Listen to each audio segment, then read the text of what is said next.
Hey everyone, welcome back to Bookcast.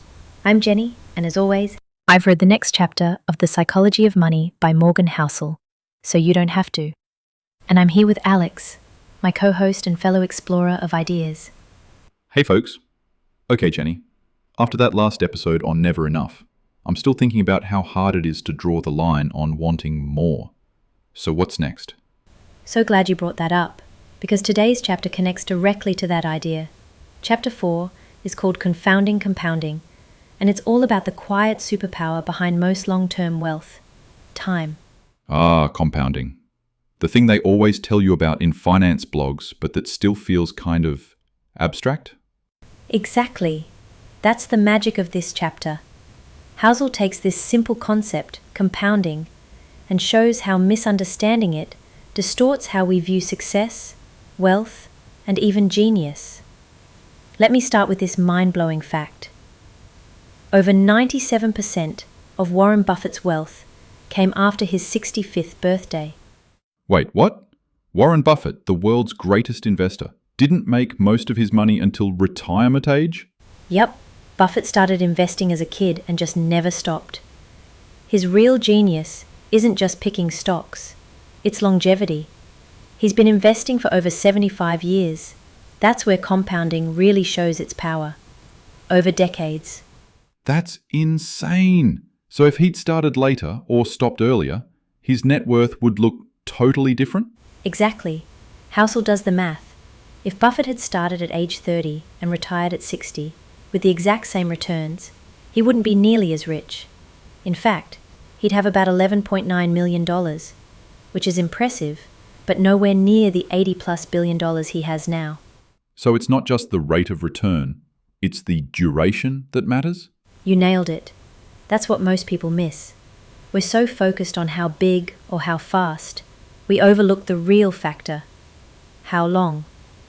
Compounding isn't intuitive because we're wired for linear thinking. But compounding is exponential. It sneaks up on you.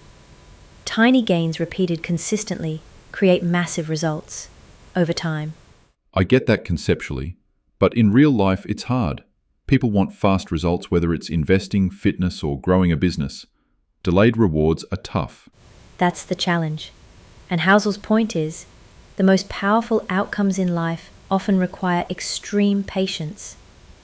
He even says, good investing is not necessarily about making good decisions. It's about consistently not screwing up over a long period of time. So it's more about avoiding big mistakes than hitting home runs. Exactly. You don't need to be a genius. You need to be consistent and calm. That's where compounding lives. Housel also compares it to trees. A tree doesn't grow by doubling in size every week. It grows by adding tiny rings every year, but over decades, that tree becomes massive. I love that metaphor. It's like be the oak, not the firework. Perfectly said. And here's the emotional challenge. We often underestimate the long-term effect of small actions because they don't feel significant right away. Whether it's saving $50 a week, reading 10 pages a day, or walking 15 minutes, it feels small. But over 10, 20, 30 years, game-changing. So how do we apply this without losing motivation? Great question. Here are a few ways Housel would encourage us to think about it. Respect time more than performance. You don't need to hit 30% annual returns. You just need to stay in the game long enough. Design your life around consistency. Automate good habits. Don't rely on willpower. Make small, smart decisions, easy and repeatable. Let boredom be a strategy. Compounding is slow, so don't jump ship when progress feels invisible. That last one is tough. We hate being bored, especially with money. We want action. Totally. But Housel's warning is clear. Chasing excitement is how people interrupt compounding. They switch strategies, pull money out, try to time the market, and lose momentum. Okay, real talk. Have you ever struggled with compounding in your own life? Oh, absolutely.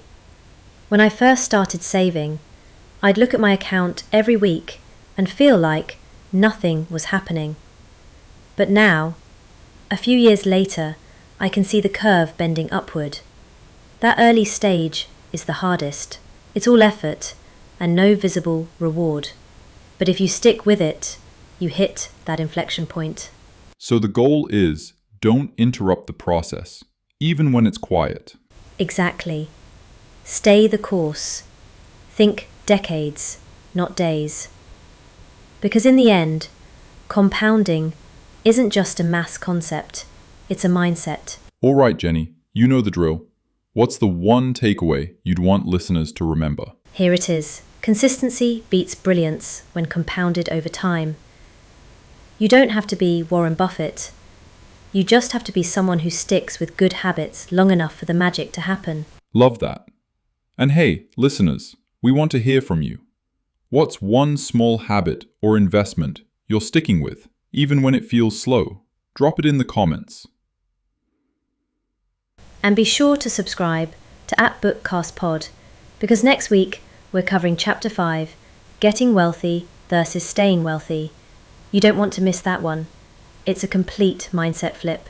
Can't wait. Thanks again for listening, and remember, the most powerful force in finance isn't luck, it's time. See you next episode.